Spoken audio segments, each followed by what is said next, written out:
Hi guys. So interesting. This is Wanderlust Saga, Kingdom Hearts, Chain of Memories, Reverse Rebirth, Kieran here. So I decided I was gonna play some Bloodborne this weekend, and I didn't save Kingdom Hearts before exiting out. Apparently, I must have just assumed I saved.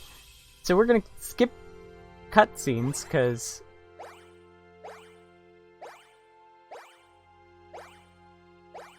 we'd done both Monstro.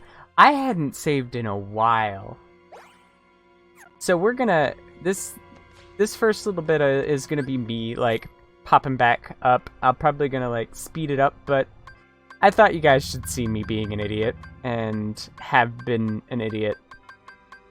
And I didn't even realize it until I was about to hit record it. I'm like, wait, this is Hollow Bastion. Crap, this is Hollow Bastion. So yeah, I'm probably gonna speed through Monstro and stuff as fast as I can.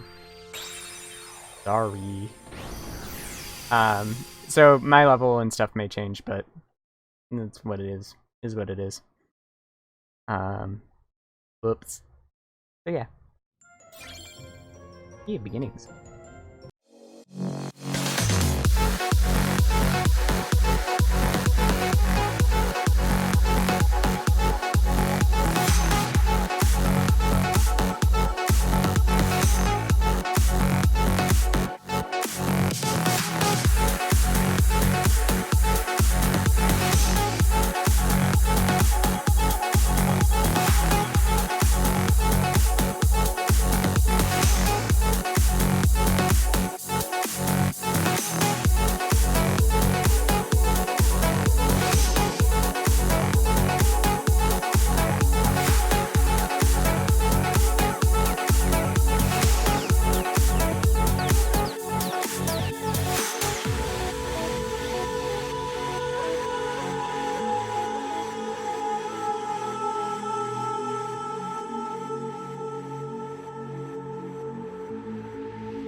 Okay, so that was me running through those last 2 floors.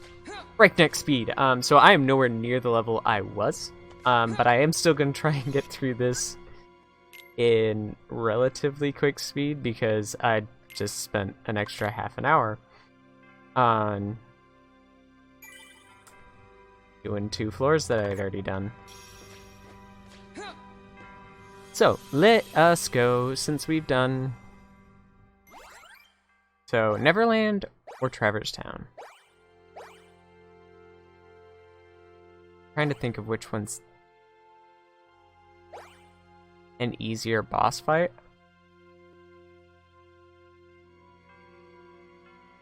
I want to say Neverland. Let's find out. Yeah, let's do Neverland. Because I feel like like the dual mechanic with Captain Hook is actually really cool, as it's this back and forth, back and forth, back and forth. So yeah. Ooh.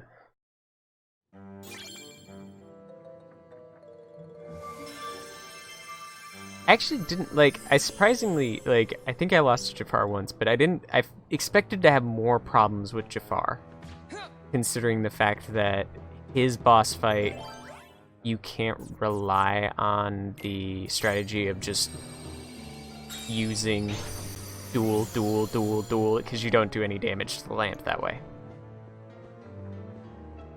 I need to go straight. Okay, cool. And a 2, let's do something I don't want.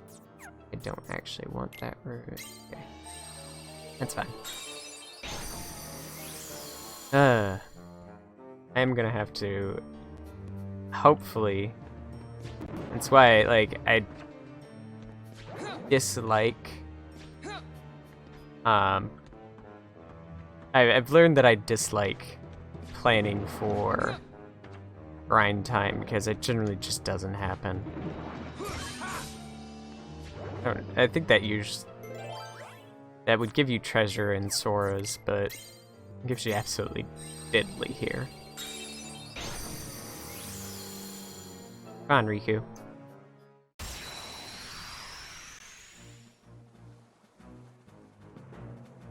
Captain Hook.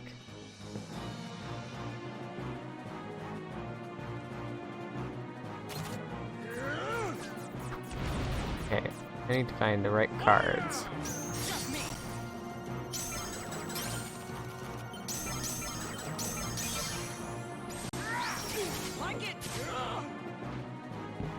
I feel like, and this I think was one of the other complaints I had with this game as a game,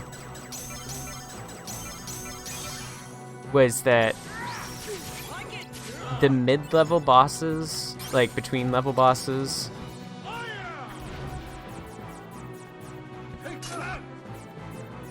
were significantly more difficult.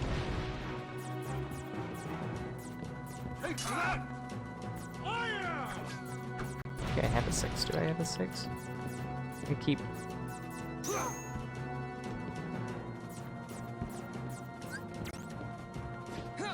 Oh, he's all zeros. Cool. I just need my zeros now. Actually... Okay, cool.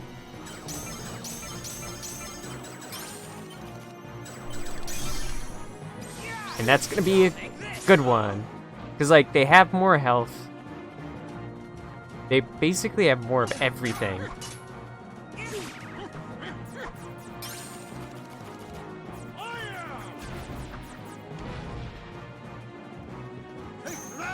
Okay.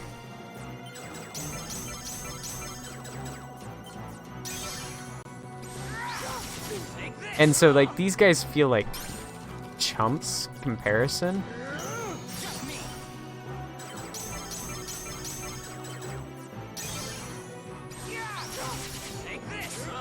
Especially, like, right now, it's feeling super evident. Because I literally just spent a whole bunch of extra time. Oh crap, that's not good.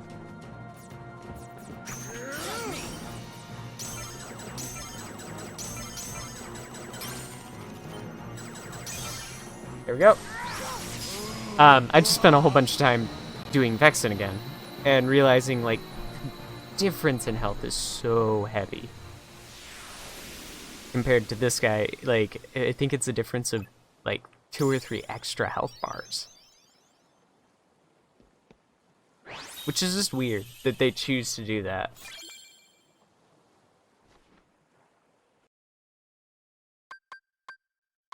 I just continue to want to get health, just because of the pacing that I'm going at right now. More health is helpful because it allows me to stay alive longer for the portions that basically what I care about. Let's use one of these guys. Because the duel mechanic allows me to kind of rely on the duel. Which is actually kind of like, it's a neat thing. I do like the dueling. And it's, I guess, part of the reason why I think Riku plays better. Because it feels like you have a little bit more control if you can manage to constantly pull back to that duel. You can pretty consistently get a good outcome.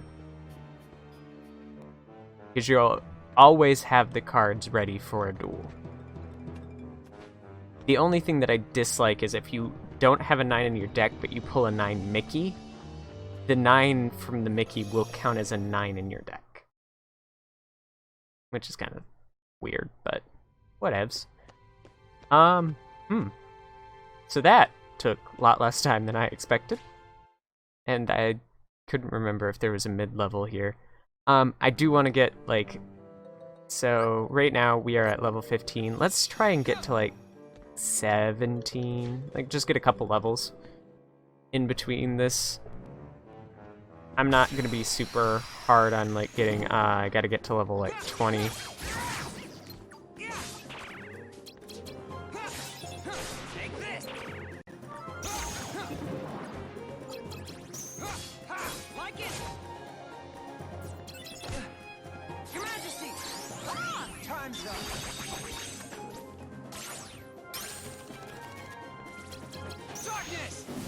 Okay, cool.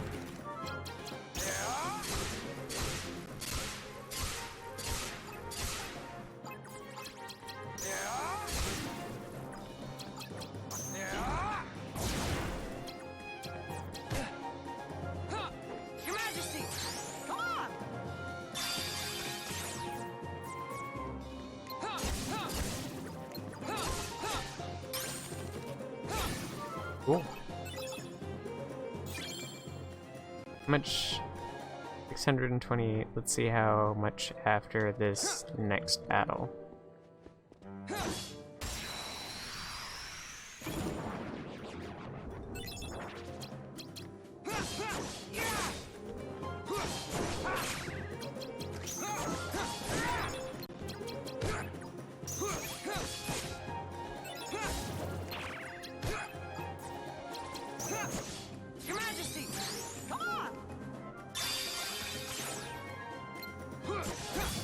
Got him. Wasn't quite as long, but let's see. Oh, it did show me. It passed fast. I'm just kind of curious if I get enough.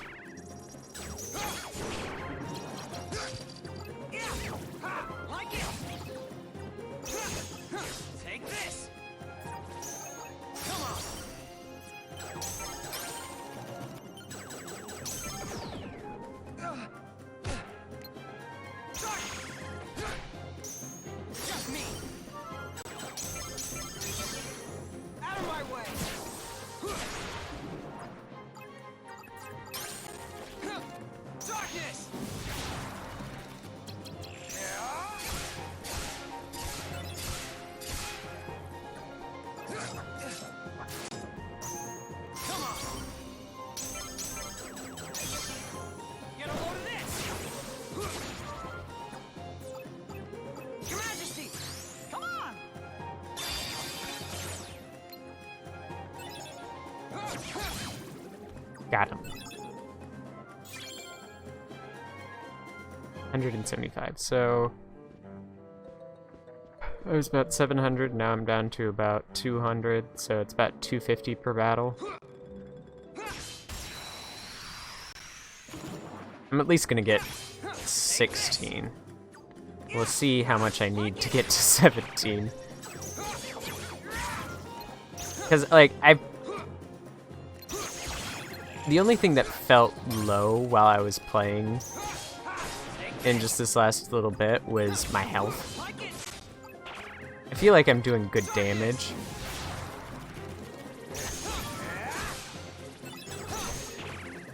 Now, obviously, like, in the...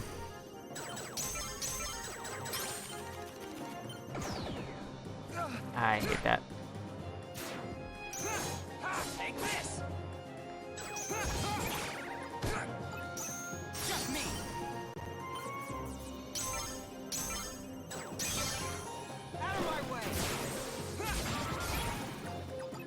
Oh, that worked.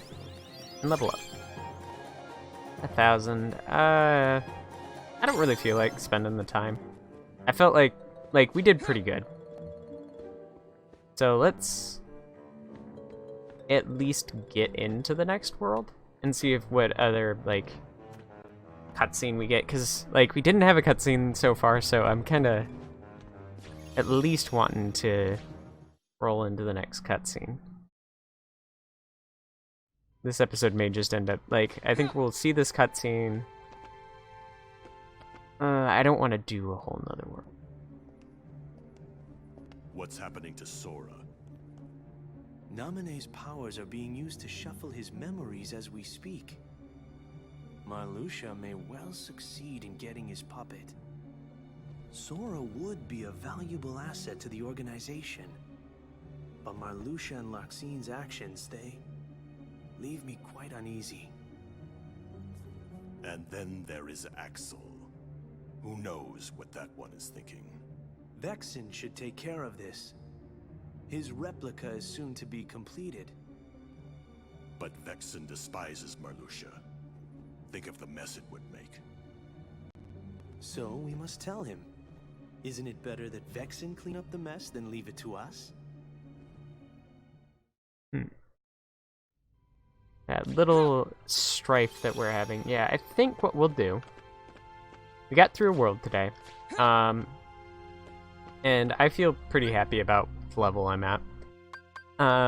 Let's kind of look over the stuff we've got. So we've got the story. Riku's tale is nowhere near as long.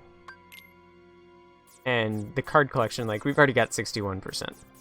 We will be pretty well and done by the time we hit the end of the game with the card collection. So that's not a big deal. Characters. Do we have any interesting? So we've got Riku. So, a boy who was born and raised on a small group of islands, Riku dreamt of seeing other worlds, and so he forsook the islands only to be seduced by the power of darkness.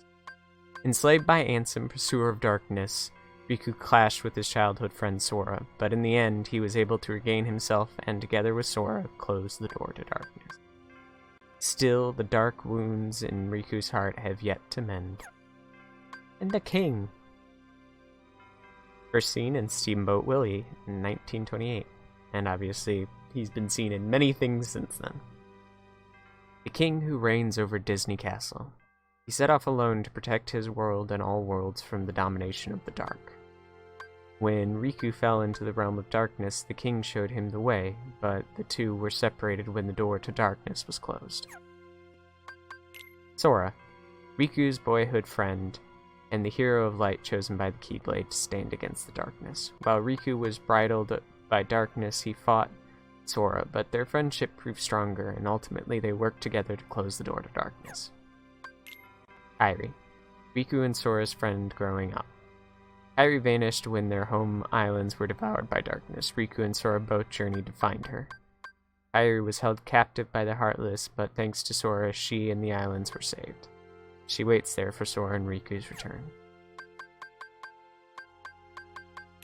Ansem, pursuer of darkness. To open the door to darkness, Ansem used the Heartless to steal countless hearts. He enslaved Riku, but met his demise at Sora's hand. Nonetheless, and some shadow lives on in the depths of Riku's heart. Vexen, number 4 in the organization. He, Lexius, and Zexion have been in the group since its inception, but there is no love lost between them and neophytes like Marluxia. After battling Riku, Vexen turned to events unfolding above ground, but successive failures led to his termination by Axel. And it's actually something that I probably will do at the end. I realized I didn't actually go through the journal entries in Jiminy's journal, and we'll probably do that afterwards. Maleficent, witch who commanded the darkness. Maleficent's charms won over Riku, and she empowered him with the darkness. In Castle Oblivion, she stood before Riku again, this time as a token of the indelible darkness in his heart.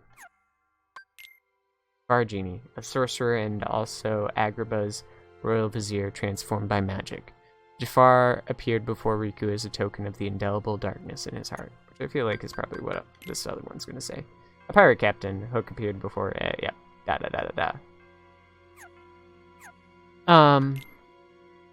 Shadow. A heartless that pops up in all kinds of places. The shadow ambles around and attacks without warning. Is completely untouchable while hiding within the darkness. Yeah, it's annoying that way. I feel like, actually, I will go through these in Sora's because I have all of them, and they're going to be the same. I'm fairly sure. But it is interesting to see the characters, because I think these are a slightly different take on all these characters, because they're based on Riku's perception of these events. Which is the neat thing to kind of look at. I wish there was, like, a way of...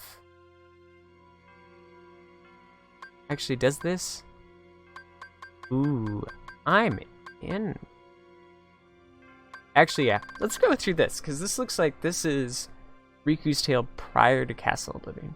Bored with his secluded island life, Riku dreamt of seeing other worlds. He got his wish when darkness devoured Destiny Islands and he was thrust into the outside world. While looking for his lost friend Kairi, he met Maleficent and accepted her help. But Maleficent had her eyes on Riku's strength and was working to make him her underling. She gave Riku the power of darkness, but as she used it, it gained power over him. But as he used it, sorry, not she. As he used it, it gained power over him. This is why Riku fought his best friend Sora, and how his heart fell to Ansem, pursuer of darkness. But Riku's heart was freed by Sora's light. Riku, Sora, and the king worked together to close the door to darkness, but Riku was trapped inside, in the realm of darkness. Will he see the realm of light again? Which is also something that is interesting and something they don't mention in this game, but I feel is kind of relevant to discuss, is we see in Kingdom Hearts 1 the realm of light, and a small glimpse into the realm of darkness, and we know that Riku and the king were left in the realm of darkness. Castle Oblivion is technically on an edge. I don't know which side it lies on, or if it's literally lying in the space between, but I believe it's on the edge between the realm of light and the realm of darkness, which is how Riku was able to pass from one to the other. There are a few such places that are mentioned in the Kingdom Hearts series. Castle Oblivion is one of them. Twilight Town is another. And then there will be at least one other that's mentioned later. There may have been more mentioned, I don't remember. But I think we are going to end here and come back tomorrow. I am going to save, if I haven't already saved, but I'm going to save again for good measure. Thank you guys all for watching. We have saved. Good. That sucked. Losing 2 floors worth and having to make them up kind of sucked at the beginning of this episode, but it was interesting to try and like speed run it. And I know I'm gonna want to get some more levels for this, so that's probably gonna be on the slate eventually. And I have time. Yay. When I have time. But thank you guys all for watching, and I'll see you guys next time. Bye!